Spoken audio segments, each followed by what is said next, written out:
Friends, ನಾನು ಜೆನಿ. ಈ ಒಂದು ವಿಡಿಯೋದಲ್ಲಿ ನಾವು ನೋಡಕ್ಕೆ ಹೊರಟಿರೋ ವ್ಯಕ್ತಿ ಯಾರು ಅಂತ ನೋಡ್ಬೇಕಂದ್ರೆ ಒಂದು ದೊಡ್ಡ ಸಾಮ್ರಾಟ ಅಂತ ಹೇಳಬೇಕು. ಯಾಕಂದ್ರೆ ಅಷ್ಟು ದೊಡ್ಡ ಒಂದು ಎಂಪೈರ್ ನ ಒಂದು ಕ್ರಿಯೇಟ್ ಮಾಡಿರೋ ಒಂದು ವ್ಯಕ್ತಿ N R. Narayana Murthy, founder of Infosys. So ಈ ಒಂದು ಇನ್ಫೋಸಿಸ್ ಇಷ್ಟು ದೊಡ್ಡ ಮಟ್ಟದಲ್ಲಿ ಬೆಳೆದು ನಿಂತಿರೋದಕ್ಕೆ ಕಾರಣ ಏನು, ಯಾರು, ಹೇಗೆ ಅಂತ ಹೇಳ್ಬಿಟ್ಟು ಈ ಒಂದು ವಿಡಿಯೋದಲ್ಲಿ ನಾವು ನೋಡೋಣ ಏನು ಅಂತ ಹೇಳಿ. ಸೊ ನಿಜಕ್ಕೂ ಈ ಒಂದು ವ್ಯಕ್ತಿ ಯಾರು, ಎಲ್ಲಿಂದ ಬಂದ್ರು ಅಂತ ಹೇಳಿ ನೋಡೋಣ. ಮತ್ತೆ ಎಷ್ಟು ಒಂದು ಝೀರೋದಿಂದ ಇದ್ದು ಇಷ್ಟು ದೊಡ್ಡ ಮೆಟ್ಟದ ಬೆಳೆದಿದಾರಂತ ಅಂದ್ರೆ ಸೊ ನಿಜಕ್ಕೂ ಬಂದು ಇದು ಸಾಧಾರಣವಾಗಿರೋ ಒಂದು ವಿಷಯ ಅಲ್ಲ.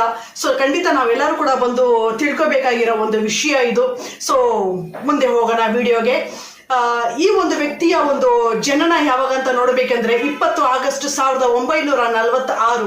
ಸೊ ಇವರು ಹುಟ್ಟಿರುವ ಸ್ಥಳ ಎಲ್ಲಿ ಅಂದ್ರೆ ಚಿಕ್ಕಬಳ್ಳಾಪುರದಲ್ಲಿ ಶಿಗಲ್ಗಟ್ಟೆ ಅನ್ನೋ ಒಂದು ಪ್ಲೇಸ್ ಅಲ್ಲಿ ಇವರ ಒಂದು ಹುಟ್ಟಿರೋ ಸ್ಥಳ. ಸೊ ಇವ್ರ ಜೊತೆಗೆ ಎಷ್ಟು ಜನ ಹುಟ್ಟಿದ್ರು, ನಾರಾಯಣಮೂರ್ತಿ ಅವರ ಜೊತೆಗೆ ಎಷ್ಟು ಜನ ಹುಟ್ಟಿದ್ರು ಅಂದ್ರೆ ಟೋಟಲ್ ಬಂದು 8 ಜನ ಅಣ್ಣ ತಂಗಿರು. ಸೊ ಪ್ರತಿಯೊಂದು ಕೂಡ ಬಂದು 8 ಜನ ಇವರ ಜೊತೆಗೆ ಹುಟ್ಟಿರೋರು.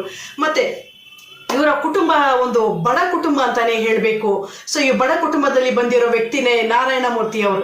ಸೊ ಇದಾದ ಮೇಲೆ ಇವರ ಒಂದು ಚಿಕ್ಕ ವಯಸ್ಸಲ್ಲಿ ಬಂದು ಇವರ ಒಂದು ಸ್ಟಡಿ ಮಾಡ್ತಿರ್ಬೇಕಾದ್ರೆ, ಓದ್ತಾ ಇರ್ಬೇಕಾದ್ರೆ ಸ್ಕೂಲಲ್ಲಿ, ಸೊ ಇವ್ರಿಗೆ ಇಷ್ಟವಾಗಿರೋ ಒಂದು ಸಬ್ಜೆಕ್ಟ್ ಯಾವುದು ಅಂತ ನೋಡಿದ್ರೆ ಮ್ಯಾಥ್ಸ್ ಮತ್ತೆ ಇಂಗ್ಲಿಷ್. ಸೊ ತುಂಬಾ ಅಂದ್ರೆ ತುಂಬಾ ಸ್ಪಷ್ಟವಾಗಿ ಮ್ಯಾಥ್ಸ್ ನ ಮಾಡ್ತಾರೆ, ಇಂಗ್ಲಿಷ್ ನ ಸ್ಪಷ್ಟವಾಗಿ ಮಾತಾಡ್ತಾರೆ. ಇವರು ವೆರಿ ಕ್ಲೆವರ್ ಸ್ಟೂಡೆಂಟ್ ಇದ್ರು ನಾರಾಯಣಮೂರ್ತಿ ಅವರು. ಸೊ ಇದಾದ ಮೇಲೆ ನೆಕ್ಸ್ಟ್ ಇವರು ಫರ್ದರ್ ಹೈಯರ್ ಸ್ಟಡಿ ಎಲ್ಲಿ ಮಾಡಿದ್ರು ಅಂತ ನೋಡ್ಬೇಕಂದ್ರೆ ನಾರಾಯಣಮೂರ್ತಿ ಅವರು 1967ರಲ್ಲಿ ಬಂದು ಮೈಸೂರಲ್ಲಿ ಸೊ ನ್ಯಾಷನಲ್ ಇನ್ಸ್ಟಿಟ್ಯೂಟ್ ಆಫ್ ಟೆಕ್ನಾಲಜಿಯಲ್ಲಿ ಬಂದು ಇವರ ಒಂದು ಡಿಗ್ರಿನ ಕಂಪ್ಲೀಟ್ ಮಾಡಿದ್ರು ನಾರಾಯಣಮೂರ್ತಿ ಅವರು.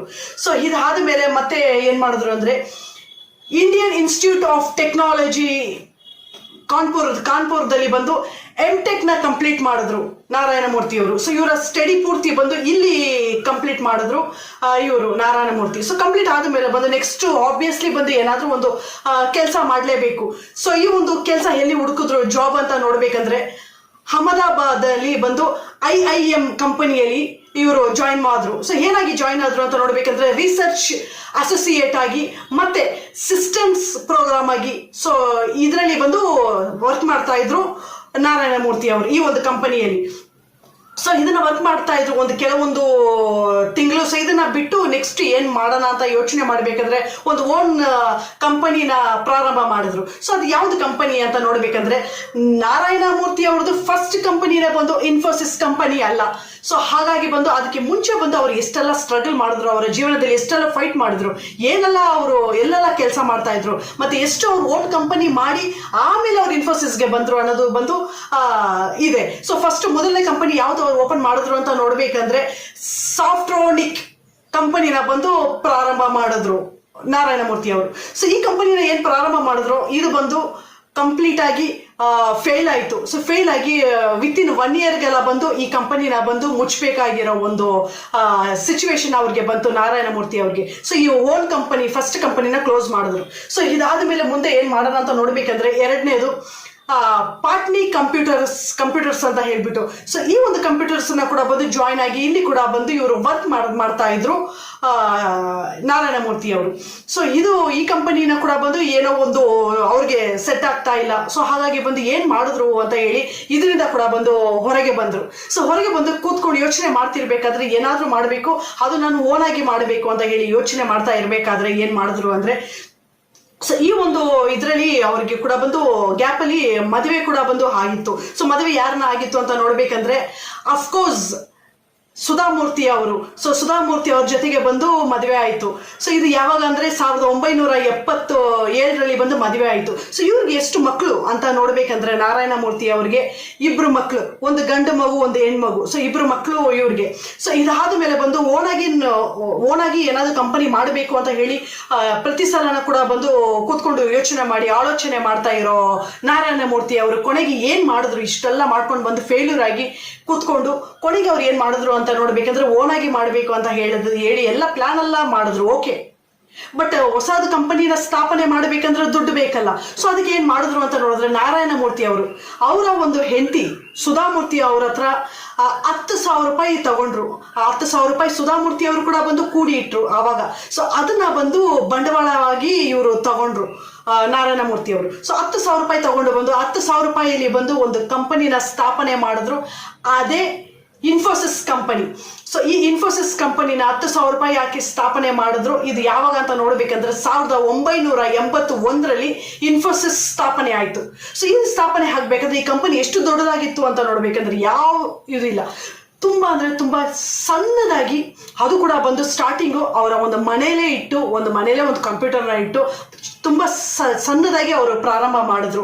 ಇದು ಈ ಒಂದು ಕಂಪನಿ ಪ್ರಾರಂಭ ಮಾಡಬೇಕಂದ್ರೆ ನಾರಾಯಣ ಮೂರ್ತಿ ಅವ್ರ ಜೊತೆಗಿದ್ದು ಬರೀ 7 ಜನ. ಸೊ 7 ಜನ ಇಟ್ಟು ಬಂದು ಈ ಸಣ್ಣ ಕಂಪನಿನ 10,000 ರೂಪಾಯಿ ಹಾಕಿ ಅವರು ಪ್ರಾರಂಭ ಮಾಡಿದ್ರು ಸ್ಥಾಪನೆ ಇನ್ಫೋಸಿಸ್.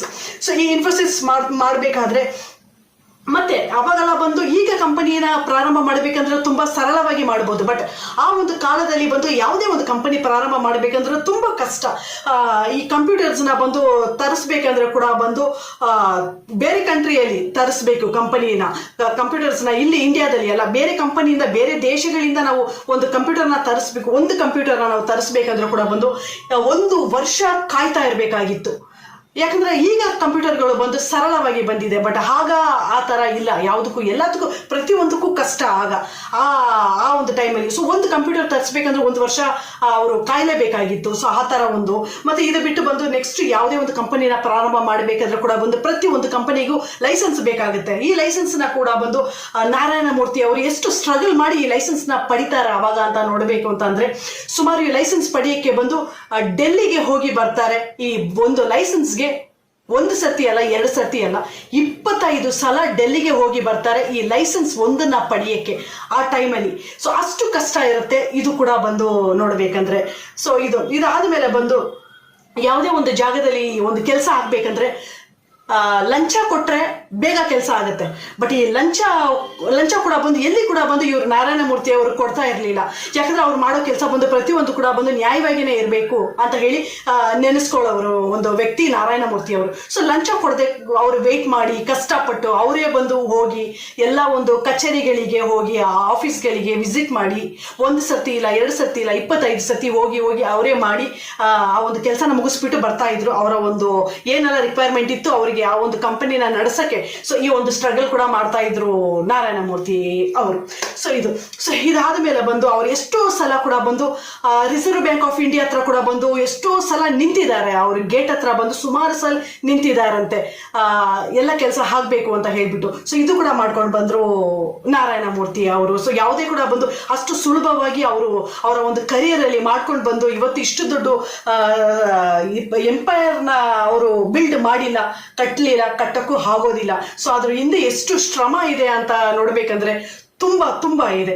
ಸೊ ಇದಾದ ಮೇಲೆ ಮುಂದೆ ಬಂದು ನೋಡಿ, ಒಂದು ಚಿಕ್ಕ ಮನೆಯಲ್ಲಿ ಶುರುವಾಗಿರೋ ಒಂದು ಆಫೀಸಿನ ಚಿಕ್ಕ ಆಫೀಸ್ ಶುರುವಾಗಿ ಇವತ್ತು ವಿಶ್ವದಲ್ಲೇ ದೊಡ್ಡ ಮಟ್ಟದಲ್ಲಿ ಬೆಳೆದು ನಿಂತಿದೆ ಇನ್ಫೋಸಿಸ್. ಒಂದು ದೊಡ್ಡ IT ಫೀಲ್ಡ್ ಆಗಿ ನಿಂತಿದೆ ಇನ್ಫೋಸಿಸ್ ಕಂಪನಿ. ಸೊ ಇದು ನಿಜಕ್ಕೂ ಎಷ್ಟು ಒಂದು ಶ್ರದ್ಧೆ ಇರುತ್ತೆ, ಶ್ರಮ ಇರುತ್ತೆ ಅಂತ ಹೇಳಿ ಇದರಲ್ಲಿ ನಮಗೆ ಗೊತ್ತಾಗುತ್ತೆ. ಸೊ ಇದು ಮಾತ್ರ ಅಲ್ಲ, ಈ ಒಂದು IT ಕಂಪನಿ ಮುಖಾಂತರ ಇನ್ನು ಏನನ್ನೆಲ್ಲ ಇವರು ಮಾಡ್ತಾರೆ ಅಂತ ಹೇಳ್ಬಿಟ್ಟು ಆಲ್ಮೋಸ್ಟ್ ಎಲ್ರಿಗೂ ಗೊತ್ತು IT ಕಂಪನಿ ಅಂತ ಹೇಳ್ಬೇಕಂದ್ರೆ. ಸೊ ಇದರಲ್ಲಿ ಬಂದು ನಮ್ಮ ಒಂದು ಇಂಡಿಯಾದಲ್ಲಿ ಇರೋ GST ಏನಿದೆ, ಈ ಒಂದು GSTಗೆ ಬಂದು ವೆಬ್ಸೈಟ್ನ ಡೆವಲಪ್ ಮಾಡಿ ಸೊ ಇದನ್ನ ಬಂದು ಅವರು ಮೇಂಟೈನ್ ಮಾಡ್ತಾ ಇರೋದು. ಸೊ ಈ GST ಯಾರು ಮೇಂಟೈನ್ ಮಾಡ್ತಾರೆ ಅಂತ ನೋಡ್ಬೇಕಂದ್ರೆ ಇನ್ಫೋಸಿಸ್ ಅವರೇ ಬಂದು ಈ ಒಂದು GST ಪೂರ್ತಿ ಬಂದು ಮೇಂಟೈನ್ ಮಾಡ್ತಾ ಇರೋ ಒಂದು ವೆಬ್ಸೈಟು ಅವ್ರದ್ದೇ. ಸೊ ಇದೆಲ್ಲ ಆದಮೇಲೆ ಬಂದು ಮುಂದೆ ನೆಕ್ಸ್ಟ್ 1999ರಲ್ಲಿ ಬಂದು ಇನ್ಫೋಸಿಸ್ ಪ್ರಾಫಿಟ್ ಎಷ್ಟು ಅಂತ ನೋಡ್ಬೇಕಂದ್ರೆ ಇಷ್ಟೆಲ್ಲ ಅಚೀವ್ ಮಾಡಿ ಸಕ್ಸಸ್ ಆಗಿ ನಿಂತಿರೋ ಈ ಒಂದು Infosys company profit $100 million. So ಇಷ್ಟು ಪ್ರಾಫಿಟ್ನ ಬಂದು ಹೊಂದಿದೆ ಇನ್ಫೋಸಿಸ್ ಕಂಪನಿ ಫೈನಲ್ ಆಗಿ. ಸೊ ಇದಾದ ಮೇಲೆ ಬಂದು ಎಷ್ಟು ಜನರು ಟೋಟಲ್ ಆಗಿ ಓವರ್ ಆಲ್ ಇನ್ಫೋಸಿಸ್ ಕಂಪನಿಯಲ್ಲಿ ಬಂದು ವರ್ಕ್ ಮಾಡ್ತಾರೆ ಅಂತ ನೋಡ್ಬೇಕಂದ್ರೆ 2.5 ಲಕ್ಷ ಜನರು ವರ್ಕ್ ಮಾಡ್ತಾರೆ ಈ ಇನ್ಫೋಸಿಸ್ ಅಲ್ಲಿ. ಸೊ ಮತ್ತೆ ಇದು ಮಾತ್ರ ಅಲ್ಲ, ಸೊ ಇಷ್ಟು ಪ್ರಾಫಿಟ್ಸ್ ನಾವು ಹೊಂದಿದೆ ಅಲ್ಲ, ಈ ಇನ್ಫೋಸಿಸ್ ಕಂಪನಿ ಅಷ್ಟು ಮಟ್ಟದಲ್ಲಿ ಬೆಳೆದು ನಿಂತಿದ್ದು ಇಷ್ಟು ಪ್ರಾಫಿಟ್ ಹೊಂದಿದೆ ಅಲ್ಲ. ಸೊ ಅಮೆರಿಕಾದಲ್ಲಿ ಬಂದು ಶೇರ್ ಮಾರ್ಕೆಟ್ ಇದೆ, ಅಮೆರಿಕಾದಲ್ಲಿ ಇರೋ ಶೇರ್ ಮಾರ್ಕೆಟ್ ಅಲ್ಲಿ ಬಂದು ಫಸ್ಟ್ ಇಂಡಿಯನ್ ಕಂಪನಿ ಅಂತ ರೆಕಾರ್ಡ್ ನ ಬಂದು ಬ್ರೇಕ್ ಮಾಡಿದೆ ಈ ಇನ್ಫೋಸಿಸ್.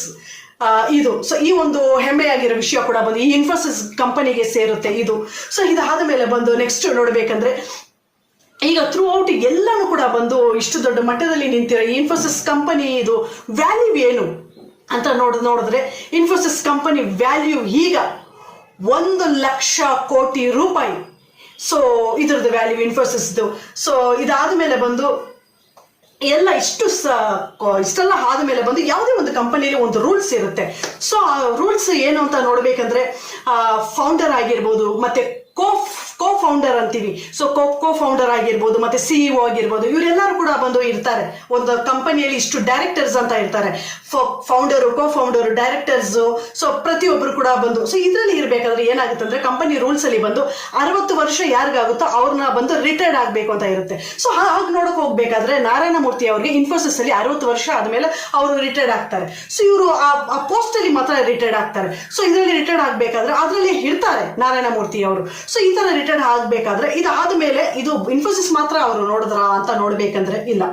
ನಾರಾಯಣ ಮೂರ್ತಿ ಅವರು ಬೇರೆ ಹಲವಾರು ಕಂಪನಿಗೆ ಅಂದ್ರೆ HSBC ಕಾರ್ಪೊರೇಟ್ ಬೋರ್ಡ್ಗೆ ಆಗಿರ್ಬೋದು, ಸೊ ಇದಕ್ಕೆ ಡೈರೆಕ್ಟರ್ ಆಗಿದ್ದಾರೆ ನಾರಾಯಣ ಮೂರ್ತಿ ಅವರು. ಸೊ ಮತ್ತೆ ಇದನ್ನ ಬಿಟ್ರೆ ICICI ಈ ಒಂದು ಇದಕ್ಕೆ, ಮತ್ತೆ ಯೂನಿಲೇವರ್ ಇದು, ಮತ್ತೆ NDTV ಬೋರ್ಡ್ಗೆ, ಇದೆಲ್ಲದಕ್ಕೂ ಕೂಡ ಬಂದು ಡೈರೆಕ್ಟರ್ ಆಗಿ ಇದ್ದಾರೆ ನಾರಾಯಣ ಮೂರ್ತಿ ಅವರು. ಮತ್ತೆ ಬಂದು ಪ್ಯಾನಲ್ ಅಡ್ವೈಸರ್ ಆಗಿ ಕೂಡ ಬಂದು ಭಾಗವಹಿಸ್ತಾ ಇದ್ದಾರೆ ನಾರಾಯಣ ಮೂರ್ತಿ ಅವರು.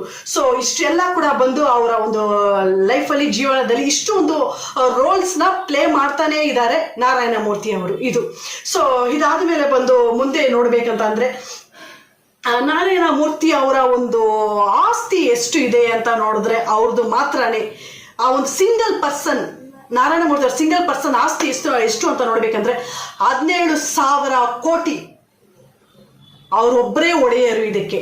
ಸೊ ಇಷ್ಟು ಒಂದು ದೊಡ್ಡ ಒಂದು ರಿಚೆಸ್ಟ್ ಪರ್ಸನ್ ನಾರಾಯಣ ಮೂರ್ತಿ ಅವರು, ಇನ್ಫೋಸಿಸ್ ಫೌಂಡರ್. ಸೊ ಇದು ಸೊ ಇಷ್ಟೆಲ್ಲ ಇರ್ಬೇಕಾದ್ರೆ ಕೂಡ ಬಂದು ಎಷ್ಟು ಸಿಂಪಲ್ ಆಗಿರ್ತಾರೆ ಅವರು ಅಂತ ನೋಡ್ಬೇಕಂದ್ರೆ ಎಲ್ಲರಿಗೂ ಕೂಡ ಬಂದು ಗೊತ್ತು.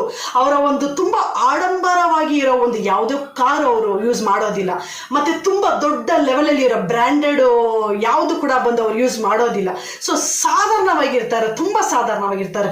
ಒಂದು ಮಿಡಲ್ ಕ್ಲಾಸ್ ಜನರು ಹೇಗಿರ್ತಾರೆ ಹಾಗೆ ಇರ್ತಾರೆ ಅವರು. ನಾರಾಯಣ ಮೂರ್ತಿ ಆಗಿರ್ಬೋದು, ಸುಧಾ ಮೂರ್ತಿ ಆಗಿರ್ಬೋದು, ಇಬ್ರು ಕೂಡ ಬಂದು ಅಷ್ಟು ಸಿಂಪ್ಲಿಸಿಟಿ ಅಂತ ಹೇಳಿದ್ರೆ ಇವರಿಬ್ಬರ ಹೆಸರನ್ನ ನಾವು ಹೇಳ್ಬೋದು ಈ ಒಂದು ಇದರಲ್ಲಿ. ಸೊ ಇದರಲ್ಲಿ ಹೇಗೆ ಅಂತ ನೋಡ್ಬೇಕಂದ್ರೆ ಒಂದು ಸಂಸ್ಕೃತಿ ಅಂತ ಏನ್ ಹೇಳ್ತೀವಿ ನಾವು, ಸೊ ಎಷ್ಟು ದೊಡ್ಡ ಮಟ್ಟದಲ್ಲಿ ಬೆಳೆದಿದ್ರು ಕೂಡ ಬಂದು ಎಷ್ಟೇ ಯಾವುದನ್ನ ಕೂಡ ಒಂದು ಮರಿಬಾರ್ದು ಅಂತಾರೆ. ಒಂದು ಎರಡನೇದು, ನಮಗಿಂತ ದೊಡ್ಡವರಾಗಿ ಯಾರೇ ಇದ್ರು ಕೂಡ ಬಂದು ಅವರ ಕಾಲಲ್ಲಿ ಬೀಳ್ಬೇಕು ಅಂತ ಹೇಳಿ. ಸೊ ಹಾಗೆ ನೋಡಕ್ ಹೋದ್ರೆ ಇವರ ಬಂದು ನೋಡಿ ರತನ್ ಟಾಟಾ ಅವರ ಒಂದು ಕಾಲಿಗೆ ಬಿದ್ದು ಬ್ಲೆಸ್ಸಿಂಗ್ ತಗೊಂತಾರೆ. ಆಲ್ಮೋಸ್ಟ್ ಏಜ್ ನೋಡ್ಬೇಕಂದ್ರೆ ರತನ್ ಟಾಟಾಗೆ ಆಗಿರ್ಬೋದು, ಮತ್ತೆ ನಾರಾಯಣ ಮೂರ್ತಿಗೆ ಆಗಿರ್ಬೋದು, ಆಲ್ಮೋಸ್ಟ್ ವಯಸ್ಸು ಅಂತ ನೋಡ್ಬೇಕಂದ್ರೆ ಸೇಮೇ ಇರುತ್ತೆ. ಸೊ ಬೆಳೆದಿರೋ ಆ ಒಂದು ಮಟ್ಟ ಎಷ್ಟು ಇರುತ್ತೆ ಅಂದ್ರೆ ಈಕ್ವಲ್ ಆಗಿನೇ ಬೆಳೆದಿದ್ದಾರೆ ಇಬ್ರು. ಹಾಗಿದ್ರು ಕೂಡ ಬಂದು ಈ ಒಂದು ನಾರಾಯಣ ಮೂರ್ತಿ ಅವರು ರತನ್ ಟಾಟಾ ಅವರ ಕಾಲಲ್ಲಿ ಬೀಳ್ತಾರೆ. ಎಲ್ಲಿ ಅಂತ ನೋಡ್ಬೇಕಂದ್ರೆ ಅದು ಕೂಡ ಬಂದು ಎಷ್ಟೋ ಜನ ನೋಡೋ ಆ ಪಬ್ಲಿಕ್ ಅಲ್ಲಿ, ಸೊ ಎಷ್ಟು ಜನ ಇದನ್ನ ನೋಡಿ ಬೆರಗಾಗಿನೇ ನಿಂತ್ಕೊಂಡು ನೋಡ್ತಾರೆ. ಅಷ್ಟೊಂದು ಆ ಒಂದು ಸಂಸ್ಕೃತಿ, ಆ ಒಂದು ಹಂಬಲ್ನೆಸ್, ಆ ಒಂದು ಡೌನ್ ಟು ಅರ್ತ್ ಅಂತ ಹೇಳ್ಬೋದು ಈ ಒಂದು ನಾರಾಯಣ ಮೂರ್ತಿ ಆಗಿರ್ಬೋದು, ಮತ್ತೆ ಸುಧಾ ಮೂರ್ತಿ ಆಗಿರ್ಬೋದು. ಸೊ ಈ ಒಂದು ವ್ಯಕ್ತಿ ಸೊ ಇಷ್ಟೆಲ್ಲ ಮಾಡಬೇಕಾದ್ರೆ ಕೊನೆಗೆ ಲಾಸ್ಟ್ ಫೈನಲ್ ಆಗಿ ಹೇಳಬೇಕಂದ್ರೆ ಇಷ್ಟೆಲ್ಲ ಮಾಡಿರೋ ಇವರು ಖಂಡಿತ ಇವ್ರಿಗೆ ಏನಾದ್ರು ಒಂದು ಪ್ರಶಸ್ತಿನ ಕೊಡ್ಲೇಬೇಕಲ್ವಾ. ಸೊ ಹಾಗಾಗಿ ಬಂದು ಇವ್ರನ್ನ ಎಲ್ಲ ಕಡೆನೂ ತುಂಬಾ ಗೌರವಿಸಿದ್ದಾರೆ. ಎಲ್ಲ ಫೀಲ್ಡ್ ಅಲ್ಲಿ ಕೂಡ ಬಂದು ನಾರಾಯಣ ಮೂರ್ತಿ ಅವ್ರಿಗೆ ಪ್ರಶಸ್ತಿ ಕೊಟ್ಟು ಗೌರವಿಸಿದ್ದಾರೆ. ಸೊ ಇದರಲ್ಲಿ ನೋಡ್ಬೇಕಂದ್ರೆ 1999ರಲ್ಲಿ ಪದ್ಮ ಭೂಷಣ ಅವಾರ್ಡ್ನ ಬಂದು ನಾರಾಯಣ ಮೂರ್ತಿ ಅವರಿಗೆ ಬಂದು ಕೊಟ್ಟಿದ್ದಾರೆ ಇದರಲ್ಲಿ. ಸೊ ಇದು ಮಾತ್ರ ಅಲ್ಲ, 2008ರಲ್ಲಿ ಪದ್ಮ ವಿಭೂಷಣ ಅವಾರ್ಡ್ ಕೂಡ ಬಂದು ತಗೊಂಡಿದ್ದಾರೆ ನಾರಾಯಣ ಮೂರ್ತಿ ಅವರು. ಸೊ ಇಷ್ಟೆಲ್ಲ ತಗೊಂಡಿರೋರು, ಇಷ್ಟೆಲ್ಲ ಅಚೀವ್ ಮಾಡಿ ನಿಂತಿರೋ ಇವತ್ತು ಇನ್ಫೋಸಿಸ್ ಅಂದ್ರೆ ಸಾಕು, ಈ ಒಂದು ನಮ್ಮ ಭಾರತೀಯದಲ್ಲಿ ಮಾತ್ರ ಅಲ್ಲ, ಇಡೀ ಥ್ರೂ ಔಟ್ ಎಲ್ಲ ದೇಶಗಳಿಗೂ ಗೊತ್ತು ಇನ್ಫೋಸಿಸ್ ಅಂದ್ರೆ ಏನು ಅಂತ ಹೇಳಿ. ಇನ್ಫೋಸಿಸ್ ಅನ್ನೋದು ಎಷ್ಟು ದೊಡ್ಡ IT ಕಂಪನಿ ಅನ್ನೋದು ಕೂಡ ಬಂದು ಎಲ್ಲರಿಗೂ ಗೊತ್ತು. ಸೊ ಈ ಒಂದು ವ್ಯಕ್ತಿ, ಈ ಒಂದು ಕಂಪನಿ, ಸೊ ಪ್ರತಿಯೊಂದು ಕೂಡ ಬಂದು ಇದರಲ್ಲಿ ನಾವು ನೋಡಿದ್ವಿ ಶಾರ್ಟ್ ಆಗಿ. ಇನ್ನು ಕೂಡ ಬಂದು ತುಂಬಾ ಇದೆ ಇವ್ರ ಬಗ್ಗೆ ಹೇಳೋದಕ್ಕೆ, ಬಟ್ ನಾನು ಶಾರ್ಟ್ ಆಗಿ ಮುಗಿಸ್ಕೊಂಡೆ. ಸೊ ಈ ಒಂದು ವಿಡಿಯೋದಲ್ಲಿ ನಾನು ಇಲ್ಲಿಗೆ Narayana Murthy, Infosys founder of Infosys, so ಈ ಒಂದು ವ್ಯಕ್ತಿ ಬಗ್ಗೆ, ಈ ಒಂದು ಹಂಬಲ್ ಪರ್ಸನ್ ಬಗ್ಗೆ ಇಲ್ಲಿಗೆ ನಾನು ಈ ಒಂದು ವಿಡಿಯೋನ ಮುಗಿಸ್ತಾ ಇದ್ದೀನಿ ಫ್ರೆಂಡ್ಸ್. ನಾನು ಜೆನಿ. Thank you. ಬಾಯ್.